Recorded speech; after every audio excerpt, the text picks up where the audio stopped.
Welcome to the Rustic Garden. Today I want to talk to you about blossom end rot. I'm going to show you an example, and I'm going to talk to you about what works and doesn't work and give you some ways that you can take care of it in your garden. This is a container, and it's actually a self-watering system. So number one, moisture has not been an issue for the plants in here.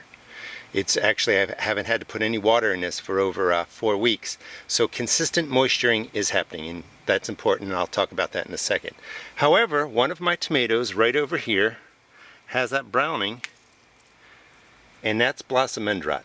Container tomatoes are notorious for getting blossom end rot because the plants take the life out of the soil, the nutrients, and if there isn't enough calcium or you have watering issues, you end up with blossom end rot. Let me talk to you about what doesn't work and how you treat it. I'm going to spin the camera around to the table here. You might notice some shade right now. I put up a shade tent to deal with this ridiculous heat and hopefully save some of my plants.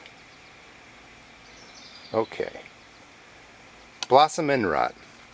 Blossom end rot happens for two main reasons: uneven watering or lack of, or the plant can't access calcium. So the key here is having calcium in your ground, in your earth beds, or in your containers. But if you have a watering issue, this happens a lot with container plants, you might accidentally let them completely dry out.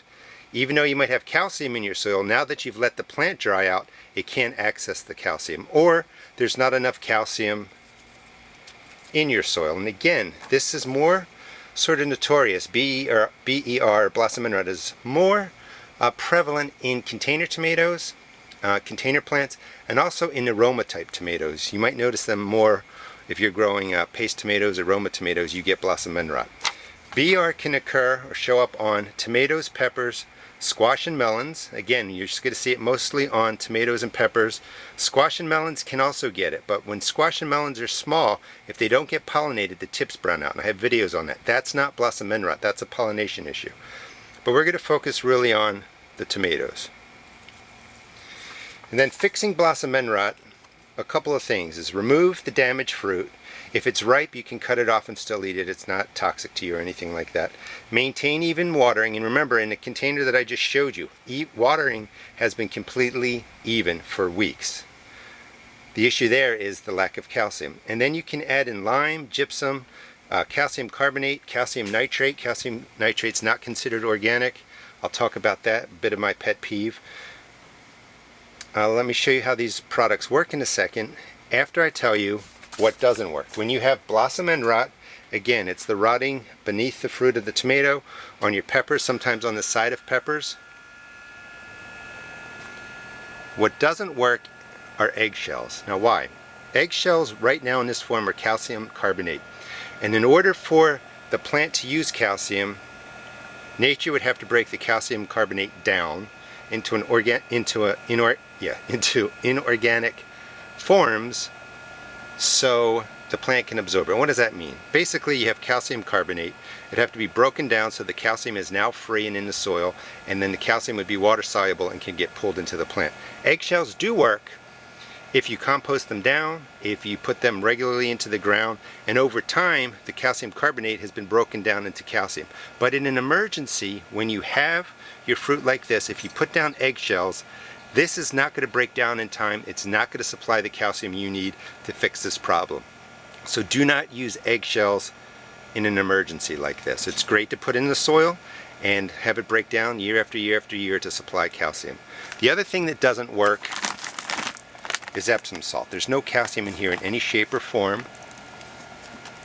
You can use magnesium sulfate, that's what it is, Epsom salt, but it's not going to fix blossom end rot. Now, I've done a video on using organic lime and this huge 5-gallon bucket. Fill the bucket up with 2 or 3 gallons worth of water, put in a couple handfuls of lime, mix it all up. It creates a slurry, and in lime you have calcium, magnesium, calcium oxide, magnesium oxide, calcium carbonate, all kinds of different forms of calcium. Some of them are going to need to be broken down in the soil over time, but some of the forms are free and ready and can be used right away. So when you make that slurry, you put in the lime mix right into the base of your plant, let it soak into the root system. It's going to have some calcium in there that the plant can use right away. I put in a couple handfuls, a little bit bigger than this. Each of my handfuls is about this much. So maybe 2 of these handfuls into 2 or 3 gallons of water. You can also speed up the process. Right now, if you're an organic gardener, I just want to talk, organic gardening is an approach to gardening. That approach is wonderful and I use it. Now, I'm taking some lime, put not even a tablespoon of weak acid vinegar in there. Theoretically, this is no longer an organic process or product because I'm starting to use my skills, different chemicals to make the lime foam just like that. By doing that, I'm breaking down the calcium carbonate and creating a free and readily available form of calcium. That's not enough vinegar to harm your plant when it goes into, 2 gallons of water. And this is all you would do. Here's a gallon of water. Pour your handful of lime in there. You don't have to treat it with vinegar if you don't want to.